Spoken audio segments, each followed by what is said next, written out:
Pada masa itu, beli alat olahraga itu ribet. Kita mau bersepeda, kita harus ke toko A. Kita mau renang, kita juga harus ke toko B. Ketika kita mau hiking, kita harus cari lagi tempat lain. Michelle ngerasa seharusnya olahraga itu mudah diakses. Harusnya olahraga adalah hak semua orang. Dari keresahan itu, lahirlah toko pertama Decathlon.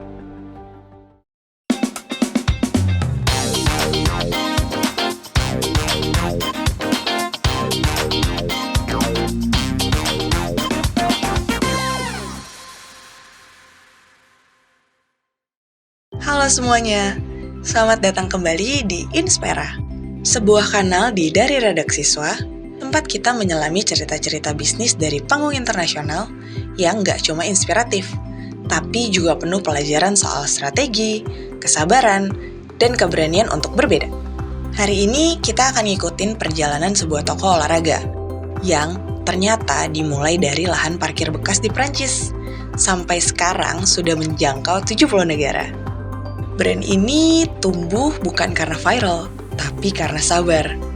Nggak juga karena tampil mencolok, tapi strateginya sangat presisi. Namanya Decathlon. Kita mulai dari tahun 1976. Di Englos, pinggiran Lille, Prancis Utara, seorang pria bernama Michel Leclerc berdiri di atas tanah bekas lahan parkir. Ia bukan membawa blueprint retail masa depan, tapi ia cuma bawa keresahan. Mengapa olahraga terasa mewah dan eksklusif? Pada masa itu, beli alat olahraga itu ribet. Kita mau bersepeda, kita harus ke toko A. Kita mau renang, kita juga harus ke toko B. Ketika kita mau hiking, kita harus cari lagi tempat lain. Michelle ngerasa seharusnya olahraga itu mudah diakses. Harusnya, olahraga adalah hak semua orang. Dari keresahan itu, lahirlah toko pertama Decathlon. Sebuah toko olahraga untuk semua orang, gak cuma buat atlet. Hari pertama, omset mereka tuh cuma 9.999 franc. Michelle cuma tertawa kecil. Kemudian, ia membeli sepasang kaos kaki sendiri, supaya angkanya genap jadi 10.000. Ini pertanda baik katanya, bukan karena angka, tapi karena keyakinan. Michel Leclerc bukan pendiri startup yang tergesa-gesa untuk IPO. Ia juga nggak berambisi untuk jadi unicorn. Ia lebih menyerupai pelaut tua, sabar, penuh perhitungan, dan percaya bahwa arah itu lebih penting dari kecepatan. Dari awal, ia tuh emang udah pilih jalan yang berbeda. Daripada ngejual merek orang lain, Decathlon ini justru memilih untuk memproduksi sendiri. Dimulai dari desain, riset, produksi, distribusi, hingga menjual langsung ke pelanggan. Langkah-langkah ini sih yang membuat Decathlon itu bisa mengontrol dua hal yang paling krusial di industri retail, yaitu kualitas dan harga pastinya. Mereka lalu menciptakan merek sendiri, kayak Quechua untuk hiking, Kalenji untuk lari, dan Domios untuk yoga. Awalnya sih di telinga tuh cukup asing ya, tapi lama-lama produk-produk ini justru jadi favorit banyak keluarga. Dan semua ini dimulai dari satu prinsip. Buatlah sesuatu yang tahan lama, fungsional, dan jujur harganya. Sebagian besar brand olahraga menjual mimpi untuk jadi juara. Beda nih sama Decathlon. Mereka menjual kesempatan untuk memulai. Itu sebabnya mereka tidak membidik para atlet, tapi para pemula. Seperti misalnya, orang yang baru belajar berenang, ayah yang baru beli sepeda bareng anaknya, dan ibu-ibu yang baru mulai yoga lewat YouTube. Sebetulnya, pasar-pasar ini cukup besar, tapi banyak yang sering mengabaikannya. Leclerc tahu bahwa strategi terbaik bukan bersaing di pasar yang padat, tapi menciptakan pasar baru. Dan Decathlon memenangi hati orang-orang biasa karena produk mereka sederhana, nyaman, dan terjangkau. Contohnya, seorang pelanggan pernah bilang, "Saya nggak butuh sepatu canggih. Saya cuma ingin sepatu yang nggak bikin kaki sakit setelah 3 km. Dan dari situ, mereka menciptakan sepatu lari yang jujur, bukan cuma impresif. Decathlon bukan perusahaan yang didorong hype, tapi mereka punya keunggulan. Mereka itu mau mendengarkan.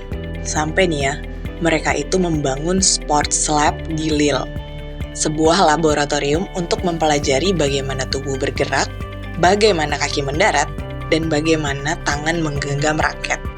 Hasilnya, produk-produk yang tidak spektakuler secara visual, tapi sangat efektif dan tahan lama. Sepatu hiking yang tidak membuat lecet, tas ransel yang bisa dipakai selama bertahun-tahun. Nggak selesai sampai di situ, mereka akhirnya juga ngeluncurin Trocathlon. Apa sih Trocathlon ini? Trocathlon tuh pasar malam barter alat olahraga bekas. Barang lama berpindah tangan, jadi dari satu keluarga ke keluarga lain. Tapi tuh ini bukan cuma sekedar program sosial ya, tapi merupakan bagian dari strategi, sirkularitas, dan keberlanjutan. Sekarang kita geser dulu ya ke tahun 1986. Decathlon mulai ekspansi keluar Prancis nih di tahun ini. Pertama ke Jerman, lalu Italia, Spanyol, India, Tiongkok, Brazil, dan Indonesia.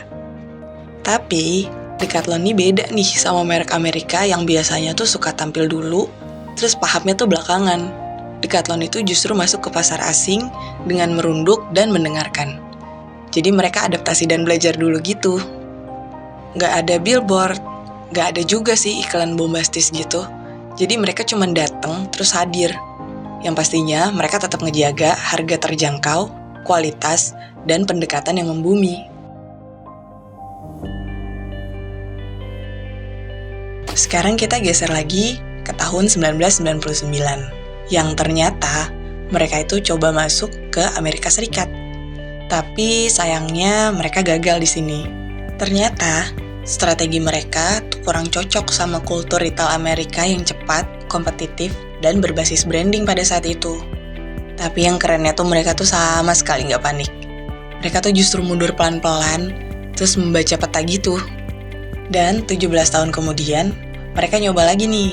Tapi kali ini dengan konsep toko kecil eksperimental di San Francisco. Sebenarnya tuh lebih mirip ruang ngobrol sih daripada toko. Jadi mereka tuh benar-benar mengamati dan benar-benar menyesuaikan.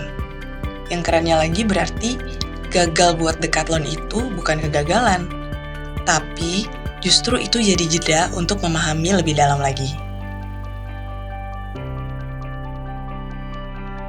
Sekarang Leclerc udah gak aktif, tapi Decathlon ada di tangan yang tepat. Pemimpinnya sekarang adalah Barbara Martin Coppola, perempuan yang pernah bekerja di IKEA dan Google. Ia nggak ngubah arahnya sih, malah ia menyempurnakannya. Ia juga nggak membongkar warisan Leclerc, tapi ia menyusunnya ulang supaya lebih ramping, lebih intuitif, dan lebih global. Semua toko-toko diperbarui, digitalisasinya ditingkatkan, tapi semua tetap berakar pada prinsip, yaitu inklusif, jujur, dan sederhana.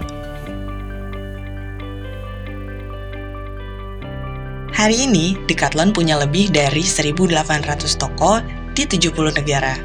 Omsetnya menembus 15,6 miliar euro. Mereka juga mempekerjakan lebih dari 100.000 orang, yang sebagian besar adalah pemegang saham perusahaan sendiri. Tapi angka-angka itu bukan yang utama menurut Leclerc. Yang utama adalah bola plastik murah di rak bawah yang bisa dijangkau anak-anak, sepatu ringan yang membuat orang ingin memulai lari, dan tenda pop-up yang menemani piknik keluarga. Inilah kekuatan Decathlon.